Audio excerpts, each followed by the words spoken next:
C'est l'heure de politique en partenariat avec Slate.fr et son cofondateur et ancien directeur du Monde, Jean-Marie Colombani. Bonsoir Jean-Marie. Bonsoir Roselyne.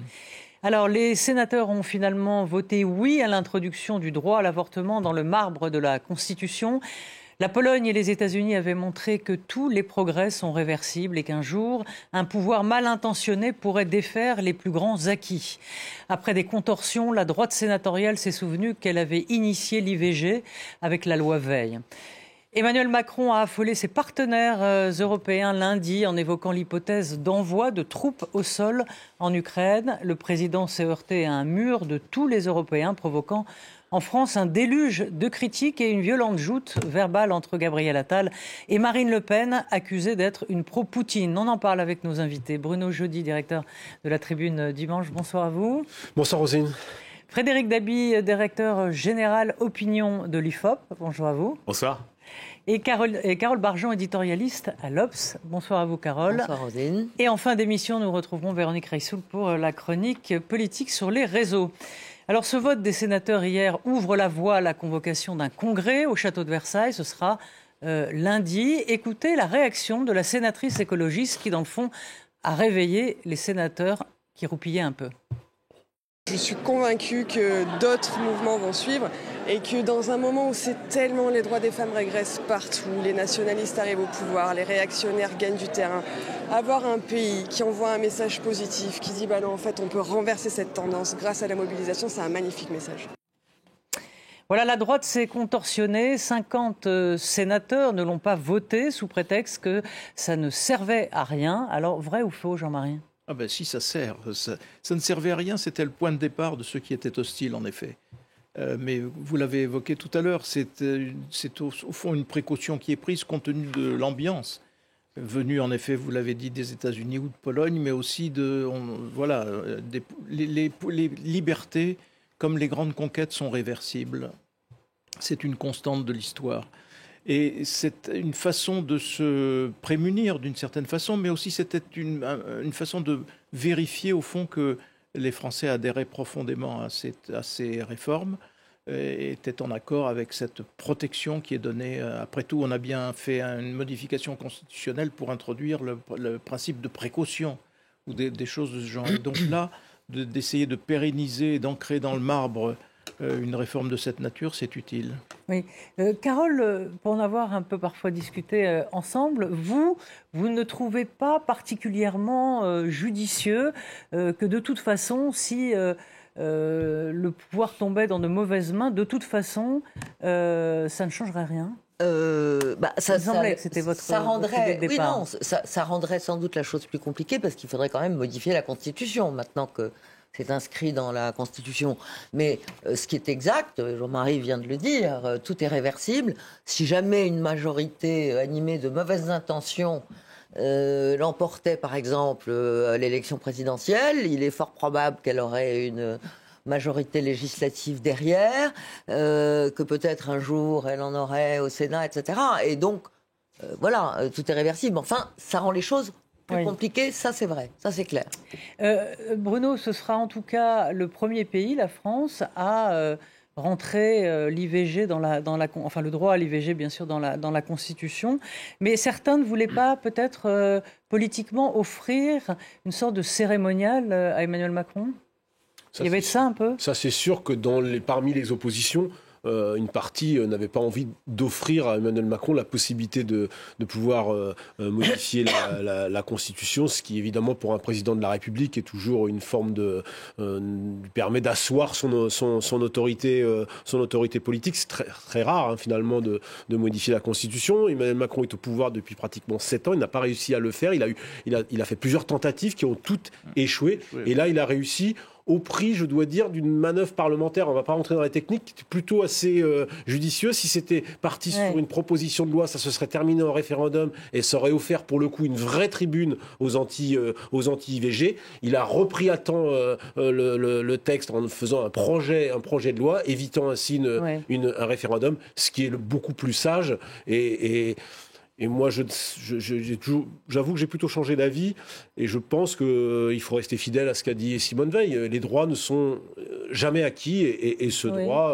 Mais pourquoi, juste un mot avant d'écouter Frédéric, mais pourquoi les sénateurs, dans le fond, hésitaient? Parce que c'est pour ça que je disais tout à l'heure réveillés, parce que soudain, est-ce que ce sont. Ils hésitaient sans doute aussi parce que Et Ciotti a dit on ne peut pas passer pour des ringards. Non, ils hésitaient parce que d'abord, fondamentalement, sur le papier, le droit à l'IVG n'est pas attaqué aujourd'hui en France formellement. On peut considérer qu'il est, dans certains secteurs. Il est dans certains secteurs de l'opinion et aussi matériellement les centres qui peuvent manquer ici et là dans le pays où il y a des obstacles par des associations très remontées opposées formellement à ce droit. Mais globalement, c'est vrai que politiquement, donc c'est pour ça qu'une partie de la droite, plus sans doute une partie de la droite qui est hostile, mais ils se sont laissés convaincre. Je crois aussi que le garde des Sceaux, Éric Dupond-Moretti, aura aussi sans doute trouvé les bons arguments pour retourner une partie de ce Sénat, surtout du groupe de droite, Philippe Bas et Gérard Larcher.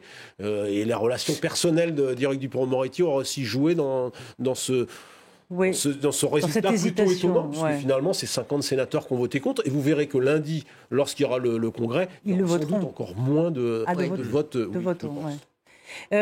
Frédéric Dabi, est-ce que c'est un sujet qui intéresse les Français, ou en tout cas, c'est un thème auquel ils sont attachés? Oui, c'est un sujet qui intéresse les Français. Ça fait partie des grandes avancées sociétales. Peine de mort pour François Mitterrand, mariage pour François Hollande et IVG avec Simone Veil et Valéry Giscard d'Estaing. Mais ce qui frappe, on a bien entendu Bruno Jeudi parler de la dimension parlementaire, de petits clivages avec ces 50 sénateurs.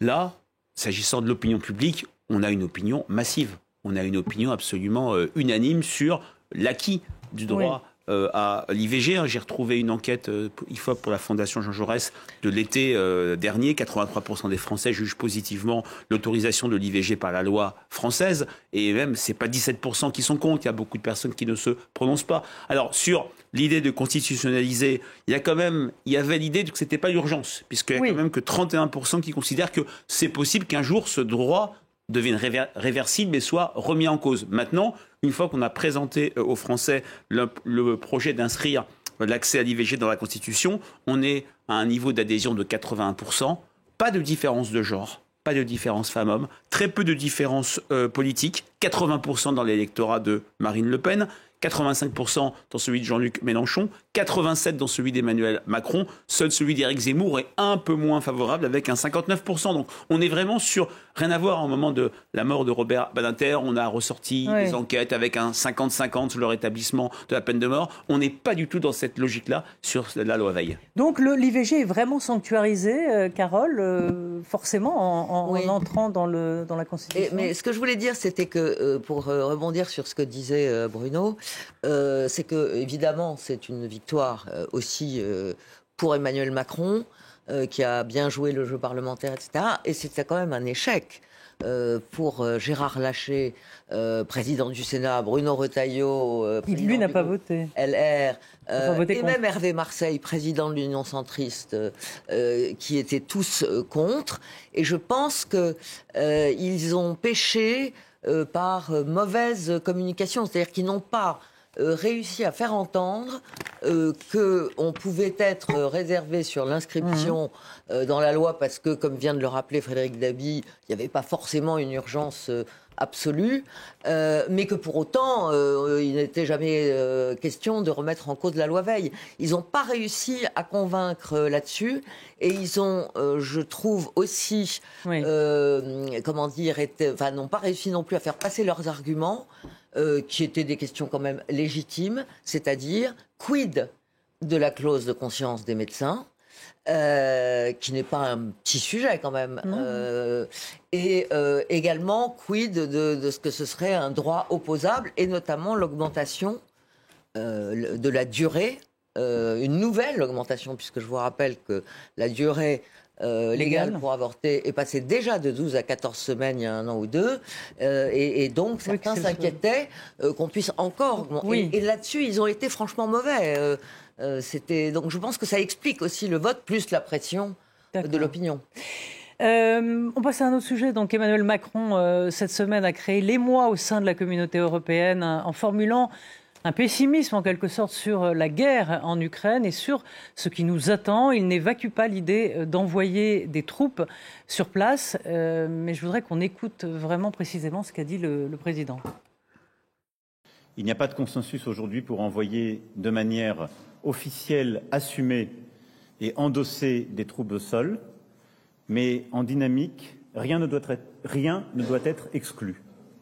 Nous ferons tout ce qu'il faut pour que la Russie ne puisse pas gagner cette guerre. Alors Jean-Marie, une petite phrase qui a fortement déplu au chancelier allemand Scholz et qui s'est heurté aussi à un nom, Emmanuel Macron, un nom catégorique de quasiment tous les pays de l'Union européenne. Alors certains experts militaires ont dit qu'il s'agissait dans le fond de rétablir une dissuasion vis-à-vis de Poutine. Mais le sujet devait-il être évoqué comme cela avec, si je puis dire, une sorte de parole autocréatrice comme Emmanuel Macron, dont Emmanuel Macron elle se crée? C'est une question qu'on peut poser au fond à chaque intervention d'Emmanuel Macron. On a toujours un petit peu ce problème. Et c'est vrai que d'une certaine façon c'est dommage parce qu'il arrive à une prouesse véritable en quelques jours à réunir un sommet à Paris de tous les Européens avec un objectif très clair qui est d'assurer qu'on continue à aider l'Ukraine et qu'on est toujours là pour l'aider fortement à un moment où l'Ukraine doute. Oui. Et doute peut-être même d'elle-même. Donc c'est une réussite parfaite jusqu'à ce qu'il y ait cette conférence de presse tardive le soir et qu'il sorte cette petite phrase qui à ce moment-là renverse un petit peu les choses et fait d'Emmanuel Macron quelqu'un d'isolé alors qu'au départ il était le fédérateur et le leader donc de facto des Européens. Donc ça c'est en effet la méthode. Sur le fond, moi je pense qu'Emmanuel Macron a raison. Parce que dans ce genre, si vous excluez par principe, vous montrez votre faiblesse. Oui. Mais de dire par principe, de dire simplement par principe, je n'exclus rien, c'est se mettre dans une position normale. Pour qui est face à une guerre, c'est une position normale et c'est une position en effet où on recherche une forme de dissuasion. Oui. Qui plus est, Emmanuel Macron fait directement référence à la dissuasion à la française en parlant d'ambiguïté stratégique. Toute la dissuasion repose sur l'ambiguïté stratégique. Oui. Donc voilà. Donc de ce point de vue-là. Et je pense qu'en arrière-plan, il faut considérer qu'au fond, peut-être le président est inquiet de ce qui est devant nous. Et étant inquiet de ce qui est devant nous, il pense qu'on sera obligé d'en faire plus. Et donc si on est obligé d'en faire plus, autant commencer à le dire. Oui. Et commencer au fond à préparer les esprits. Donc voilà. Oui. Après, évidemment, c'est un formidable révélateur de la permanence d'un parti pro-russe en France, qui n'a rien à faire.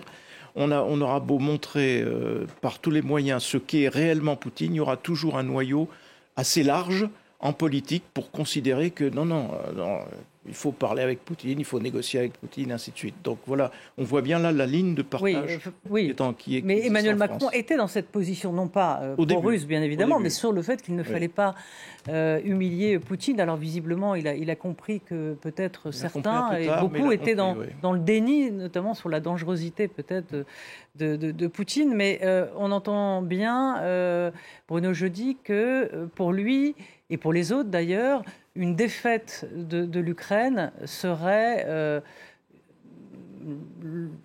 que l'ordre mondial perd aussi. Si l'Ukraine perd, l'ordre mondial perd. Donc en quelque sorte, c'est défendre aussi la démocratie. Est-ce qu'il y avait besoin dans le fond, je fais l'avocat du diable, mais de le critiquer à ce point sur cette phrase ?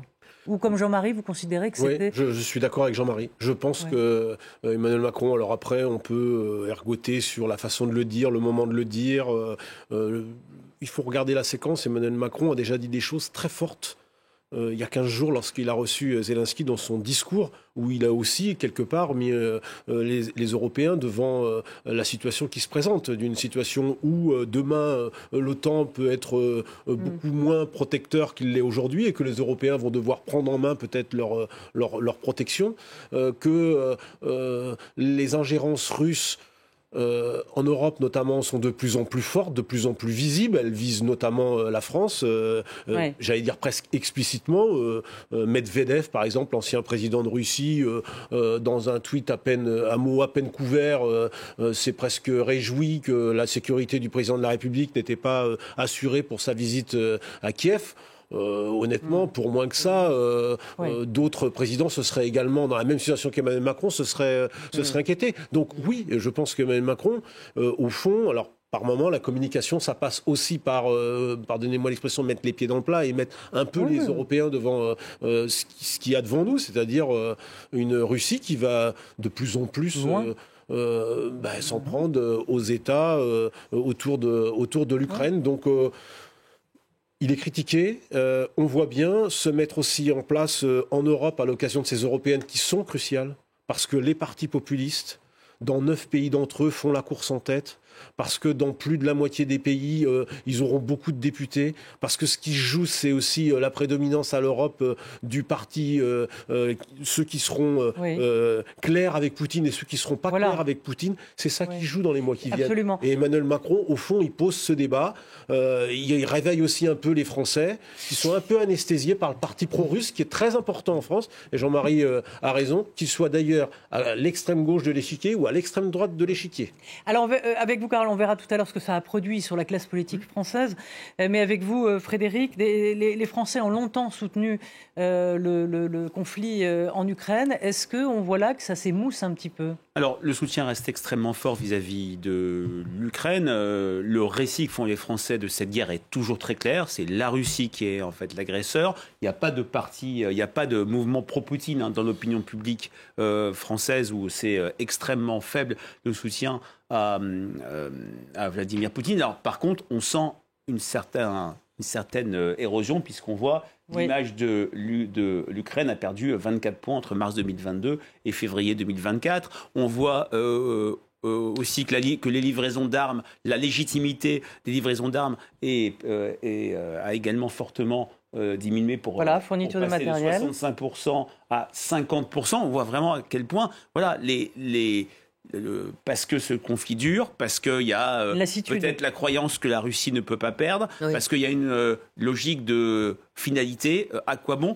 Parce qu'aussi, il faut le dire, il y a un regard des Français sur l'international qui a énormément changé. Il y a quelques années, l'international, c'était une terre inconnue qui intéressait que des fragments de la population, des personnes âgées, des personnes très diplômées, des personnes de milieux aisés. Maintenant, ça intéresse tout le monde parce que l'idée quand même que développe Emmanuel Macron sur l'engrenage est compris par les Français, mais pour autant, on a aussi bien le matériel militaire que les sanctions à l'égard les sanctions, de on va la voir les Russie. chiffres. Il y a toujours une majorité assez nette, mais là aussi, on est passé de 72 à 62%, 10 points de moins. Et il y a aussi un contexte, parce que cette enquête a été faite et ce contexte intervient à un moment où Bruno Le Maire a pris la parole, le gouvernement a parlé de 10 milliards d'euros d'économies, les Français entendent ça, ils entendent aussi des dons ou des livraisons d'armes, ils entendent aussi 3 milliards, 10 milliards, 3 milliards. Voilà, on retrouve cette logique-là. Et quand un parti, capitulaire,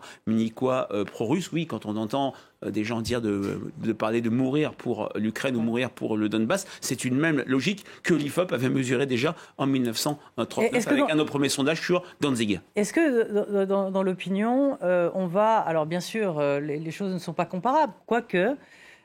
si on revient, vous parliez de Munichois, 1938, les accords de Munich, est-ce qu'il va s'installer, si cette guerre dure, et bien sûr qu'elle va durer, mais avec un Poutine qui avance de plus en plus, et l'Ukraine qui est qui a du mal, est-ce qu'il va s'installer dans les esprits justement cet esprit munichois, c'est-à-dire le camp de la paix, le camp de la guerre, ceux qui pensent et qui savent que ce que ça coûte, le prix de ne pas faire la guerre au moment où on aurait dû le faire. Oui, c'est tout à fait probable. C'est la même, pour moi, mécanique et logique d'opinion, même si on ne compare pas les périodes. Il faut aussi, et Bruno l'a dit, il y a ce contexte d'élection européenne. Ça va être, à mon avis, on a parlé beaucoup de l'agriculture comme un moment qui va être, un enjeu ou un mouvement qui peut apparaître tel un spectre tout au long de la campagne. Je pense que la question de l'Ukraine va être un point de clivage très fort dans l'électorat français. Ça va, à mon avis, réactiver, et c'est quasiment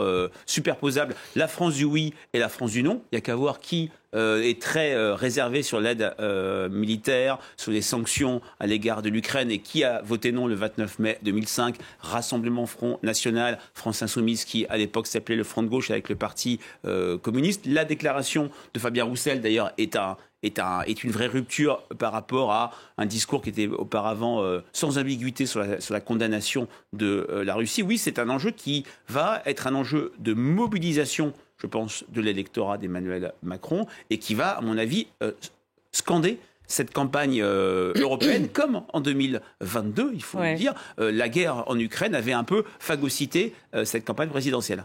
Carole, vous vouliez ajouter quelque chose ? Oui, parce que Emmanuel Macron, avant même les élections européennes, il organise, il a demandé au gouvernement d'organiser un débat au Parlement avec vote. Ce qui est quand même assez rare. Sur les accords de sécurité. On se souvient du nombre de parlementaires qui gueulent toujours parce qu'on organise des débats sans vote. Bon, là, avec vote. Et c'est bien entendu une manière de débusquer les pro-russes. Mais tout à fait. Et notamment les députés du Rassemblement national, dont le vote est public, et là, qui vont devoir sortir de l'ambiguïté, là, pour le coup. Donc c'est un piège politique ? Oui, c'est un piège politique. C'est une façon de susciter le débat, en tout cas, et bien sûr. Parce que c'est vrai qu'il y a une permanence en France de tout ce qui est pro-russe, avec des arguments parfois qui sont confondants, parce que consiste à dire, mais la Russie est là, géographiquement, elle ne va pas bouger. Ah oui, mais l'Allemagne nazie, elle était là-bas, elle était là aussi, elle n'était pas appelée. Donc tout ça est vraiment, de ce point de vue-là, assez absurde. Mais pour ce qui est du maniement de l'opinion, de la façon dont l'opinion peut réagir, c'est vrai que on va être sur un fil. Ouais. On va être sur un fil parce que c'est vrai que ce qui peut nous attendre fait peur. Mais pour celles et ceux qui ne sont pas encore convaincus de la réalité poutinienne, de la réalité de ce qu'est Poutine, rappelez-vous, Poutine promettait de ne jamais envahir l'Ukraine. Bon, personne n'a cru qu'il allait envahir l'Ukraine. Alors on savait pertinemment qu'il se préparait. Oui. Parce que sans doute Poutine lui avait dit il n'y a rien à craindre. Et là, qu'est-ce qui se passe à un moment où tout le monde s'agite, justement, et tout le monde s'inquiète?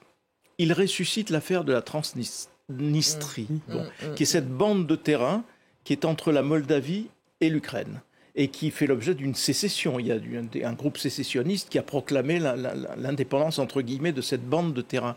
Et que font-ils? Ils disent, on a très peur de la Moldavie, et donc on a besoin de l'appui des Russes. On fait appel aux Russes. Quand il y a eu l'affaire du Donbass, c'est exactement ce qu'a fait. C'est le même piège. Donc il y a un certain nombre de partisans qui se dressent et qui s'organisent en république dite autonome. Poutine, évidemment, sacralise tout ça en disant on annexe cette petite république parce qu'ils nous ont appelés au secours. C'est la même mécanique. C'était la mécanique hitlérienne aussi à l'époque. Je veux dire, c'est la même mécanique qui vise à une conquête territoriale. Et si on n'est pas persuadé que, au fond, l'Ukraine n'est jamais qu'aux avant-postes de ce qui nous menace, je veux dire, là, c'est qu'on... D'où l'intérêt de poser la menace évoquée par Macron. Emmanuel Macron a raison de poser cette menace. C'est évidemment pas ce qu'il a dit, c'est-à-dire qu'on va envoyer des troupes demain ou après-demain, ce n'est pas ce qu'il a dit non plus, mais il faut peser la menace. Et je pense qu'au stade où on discute, il faut quand même rappeler ce qui s'est passé quand même en Russie, il y a très peu de jours, avec le probable assassinat de Navalny, qui restera sans doute comme l'un des plus grands opposants à Poutine, et qui a terminé, comme les prédécesseurs, avec une dimension supplémentaire pour Navalny, qui était à Berlin, qui est retourné en Russie avec le prix qu'il savait sans doute qu'il paierait, et se retrouve avec ça. Je rappelle quand même qu'il y a toute une partie, y compris des opposants français, Rassemblement national, qui n'ont pas voté à Bruxelles, au Parlement européen, la résolution condamnant l'empoisonnement l'emprisonnement de Navalny. Ouais. C'est bien pour ça que Macron veut les faire voter au Parlement français. Et c'est pour ça qu'il veut les faire voter au Parlement français. Et pour l'hommage de... Alors moi, chacun peut applaudir ou pas dans un hémicycle, mais enfin, Mme Navalny n'a pas été applaudie par tous les eurodéputés français. Faut-il le rappeler. Compris Jordan Bardella, puisque ça, sur Twitter, on voyait qu'il restait visiblement de marbre. Alors je vais vous faire écouter cette passe d'armes entre Gabriel Attal et Marine Le Pen à l'Assemblée nationale. En affirmant que l'envoi de troupes au sol n'était pas exclu, Emmanuel Macron a franchi une étape supplémentaire vers la cobelligérance, faisant planer un risque existentiel sur 70 millions de Français, et plus particulièrement sur nos forces armées déjà déployées à l'est de l'Europe. Madame Le Pen, vous défendiez une alliance militaire avec la Russie. Pas il y a 10 ans, pas il y a 5 ans, il y a seulement 2 ans, c'était dans votre programme pour l'élection présidentielle. Vous m'interrogez sur une hypothèse de soldats français ou européens sur le sol ukrainien. Mais je vais vous le dire, Madame Le Pen, il y a lieu de se demander si les troupes de Vladimir Poutine ne sont pas déjà dans notre pays. Je parle de vous et de vos troupes, Madame Le Pen. Voilà, Frédéric Dabi, elle n'était pas déçue du voyage, ou en tout cas peut-être de retour de bâton à sa question. Est-ce que ça, c'est des arguments qui pèsent politiquement ?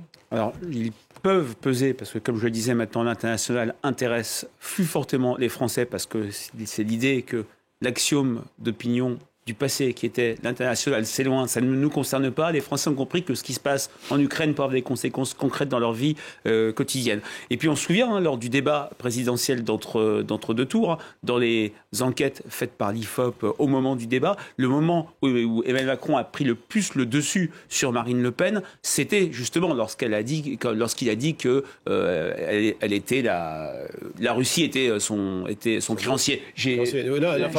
Madame Le Pen, vous allez parler à votre banquier. À votre banquier, voilà. Donc on voyait très bien.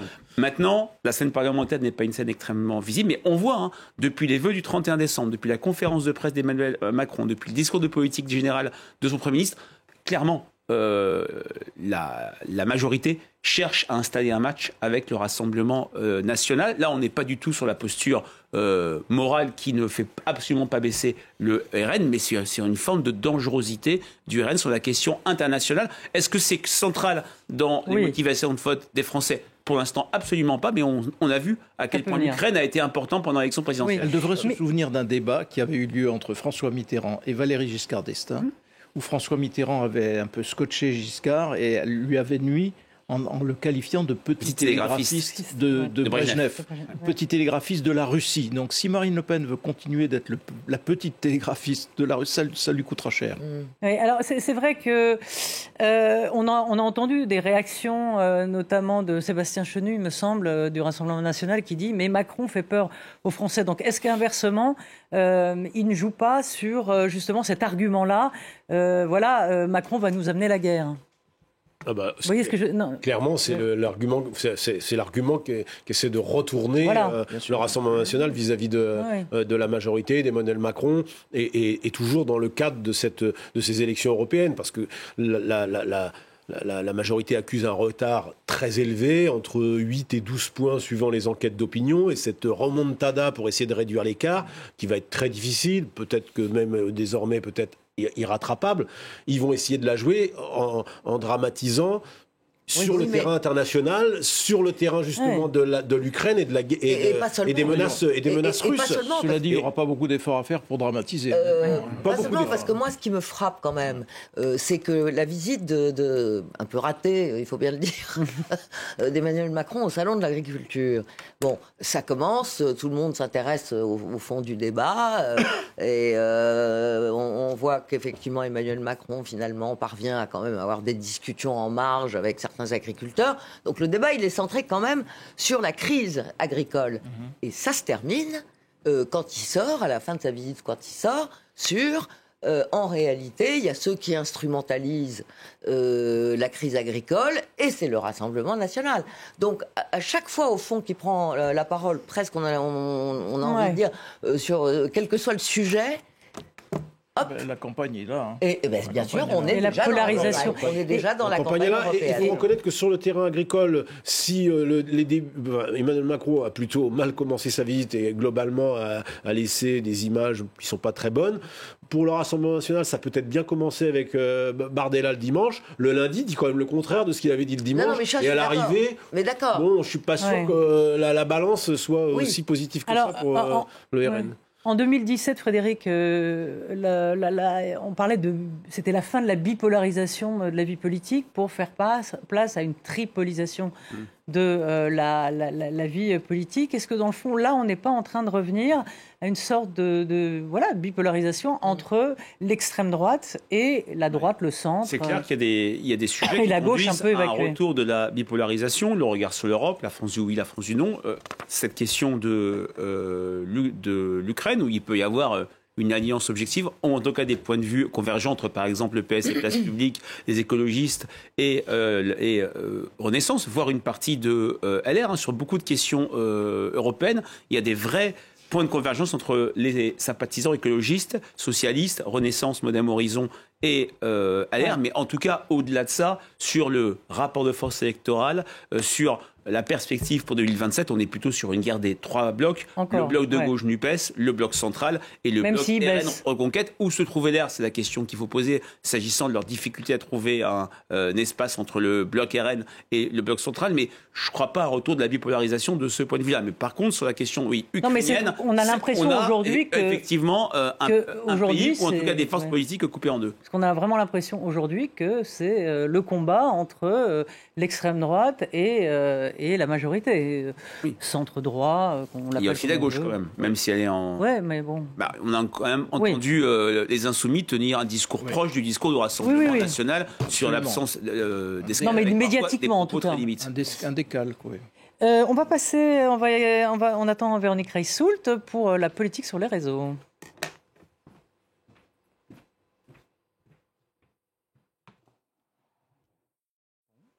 Ah, pas de générique, c'est pas grave. Pas de jingle, c'est pas grave, ma chère Véronique, bonjour. Alors, on parle beaucoup de l'influence et de la propagande sur les réseaux sociaux. Vous nous aviez parlé de l'astroturfing il y a quelques semaines. Quelles sont les autres actions? Peut-être nous rappeler ce que c'est que l'astroturfing. Vous avez expliqué la dernière fois à propos d'agriculteurs en colère. Vous avez expliqué que en fait, l'astroturfing, c'est un mouvement de foule qui est faussement créé sur les réseaux sociaux pour donner l'impression qu'il y a beaucoup de gens qui s'intéressent à un sujet. Généralement, ça part de faux comptes. Il n'y a pas que des faux comptes, mais globalement, ça part de faux comptes. Et donc, l'idée, c'est de faire monter en volume sur un sujet où, en réalité, l'opinion publique n'est pas particulièrement concernée. Mais ça ne veut pas forcément dire qu'on part d'une fausse information. On fait monter un sujet. Et là, quand on parle, et ce dont vous parlez depuis tout à l'heure, il y a des tas de fausses informations qui circulent et qui ne font que nourrir des idées reçues sur l'Ukraine, sur Poutine, bref, un certain nombre de sujets. Et donc, si on regarde la définition des fausses informations, qui, elles, sont bien précis. Vous avez les mésinformations. Donc les mésinformations, c'est quoi? C'est une information fausse, mais qui n'a pas d'intention de nuire. C'est juste les gens se trompent, ne comprennent pas. Enfin voilà, c'est une mésinformation. Vous avez de la désinformation. Là, c'est le vrai sujet. C'est des informations fausses pour porter préjudice. Et vous avez une dernière catégorie qui est assez intéressante dans les campagnes de déstabilisation qui sont lancées actuellement. C'est l'information malveillante, c'est-à-dire une information qui certes est réelle et qui est portée, qui est diffusée pour porter préjudice et qui est un peu déformée, mais qui est certes réelle. C'est une information qui n'aurait pas forcément été aussi visible s'il n'y avait pas eu de campagne. Maintenant, le vrai sujet, c'est les informations c'est la partie désinformation. Il y a un organisme d'État qui s'appelle Viginium, qui a été lancé il y a quelque temps. C'est un service technique et de protection contre les ingérences. Leur boulot, c'est faire quoi? Travailler sur les atteintes potentielles aux intérêts fondamentaux de la nation, travailler sur des contenus manifestes inexacts ou trompeurs, travailler à la diffusion artificielle ou automatisée massive et délibérée, le fameux astroturfing, et travailler à l'implication directe ou indirecte d'un acteur étranger. Et donc cet organisme a sorti un rapport cette semaine qui décrit extrêmement bien les dernières campagnes de déstabilisation et en particulier les campagnes russe. Voilà, ce rapport, il est disponible en ligne. Je vous invite à le lire parce qu'il est extrêmement instructif. Mais pour vous résumer, en gros, comment ça fonctionne, En gros, il y a des sites de fausses informations, parce que là, on a parlé des informations qui sont partagées. Généralement, elles sont partagées à partir d'un article. Donc, vous avez des sites de fausses informations qui vont donner l'impression que c'est un article, et cet article, il va être partagé, parfois dans des campagnes avec des bots, mais aussi par des gens qui sont persuadés être tombés sur une information réelle. Alors là, vous allez me dire, il y a écrit Pravda, donc on peut peut-être se douter le type d'information qu'il y a. Ceci dit, c'est quand même une source d'information en soi qui est reprise. Mais vous avez beaucoup plus embêtant. Vous avez des faux sites, comme celui que je vous montre là, qui est un faux site de 20 minutes. Pour savoir que c'est un faux site, il faut regarder les extensions. On ne s'en rend pas forcément compte comme ça. Donc vous tombez dessus, vous pensez être sur un site de 20 minutes. Et là où ils deviennent extrêmement habiles, c'est qu'en fait, ils mettent une fausse information. Les autres autour sont des vrais articles. Donc si vous cliquez, ça vous renvoie sur le vrai site de 20 minutes. Donc vous avez vraiment l'impression que vous êtes en train d'apprendre une information. Ouais, un gros doute s'installe. Voilà. Et là, ça devient compliqué. Donc c'est une façon assez efficace de faire de la propagande, de faire passer des messages. Globalement, les 3/4 des articles qui ont été diffusés avec ces méthodes-là depuis quelque temps tournent toujours autour des céréales, de l'Ukraine, de la production, du fait que voilà, il y a une production qui viendrait nous envahir. Et puis il y a un autre sujet qui est autour des soldats ukrainiens qui ne sont plus là, qui ne veulent plus se battre, et qui expliquent pourquoi les choses deviennent si compliquées. Après, il y a plein d'autres sujets, mais ça, c'était les plus repris. Il y a surtout quelque chose aux États-Unis qui est très en vogue, et qui est faire parler. Par exemple, Joe Biden, on le fait parler. Les deepfakes. Voilà. Et donc, ce n'est pas lui qui parle, mais à l'image, c'est lui qui parle. Donc, c'est très difficile. Alors, on a beaucoup de chance, c'est qu'en France, on est assez protégé de ça pour le moment. Pourquoi ? Parce que d'abord, vous ne pouvez pas acheter de publicité comme ça quand vous êtes un parti. C'est assez compliqué. Oui, c'est vrai. Et ensuite, on a la chance d'avoir des internautes qui sont très vigilants sur ces sujets-là et qui les dénoncent tout de suite. Donc, il n'y a pas eu encore d'éléments de ce type-là. Mais ça fait partie des vrais sujets d'inquiétude sur la campagne qui arrive là. Campagne présidentielle prochaine. Non, je ne dis pas qu'on est protégé, je dis pour le moment. On est préservé, peut-être. Oui, on est préservé pour le moment. Temporairement. Et le pire, c'est... Parce que c'est quand même parce que quand c'est un deepfake, ça se démonte. Ouais. Mais le pire qu'il y a eu, c'est Pelosi, sur la dernière campagne, où en fait, on a juste ralenti le débit pour donner l'impression qu'elle était alcoolisée et qu'elle disait n'importe quoi. Ça a été démonté tout de suite, mais trop tard, l'image, elle était passée. Et comme c'est une vraie image, impossible à détruire. Donc, malheureusement, ça mériterait beaucoup plus de temps, mais c'est important, je trouvais, d'expliquer au regard de ce que vous Le combat principal des médias aujourd'hui, c'est celui-là. C'est pas... Oui, c'est ça, mais c'est pour ça que je voulais vous faire un petit le combat focus. central des médias aujourd'hui, c'est celui-là. Exactement. Je crois, ma chère Véronique, petit coup de gueule. Vous voulez nous parler de 3 choses absolument absurdes. Voilà, non, il y en a un, c'est absurde, et on me dit dans l'oreillette à 1 minute, donc je vais vous la faire super rapide, mais en même temps, c'est un vrai sujet. Ça s'appelle les Sephora Kids. C'est quoi les Sephora Kids ? C'est cette jeune fille qui est la fille de Madame Kardashian, est une influenceuse, elle a 10 ans. Savez-vous de quoi parle cette jeune fille sur les réseaux sociaux ? Eh bien, elle parle d'un truc très important, c'est sa routine beauté du matin. Figurez-vous qu'à 10 ans, elle a une routine beauté du matin. Et sa routine beauté, c'est se mettre des crèmes anti-rides, des choses comme ça. Alors, on pourrait se dire, on s'en fiche, c'est ridicule, c'est Kardashian.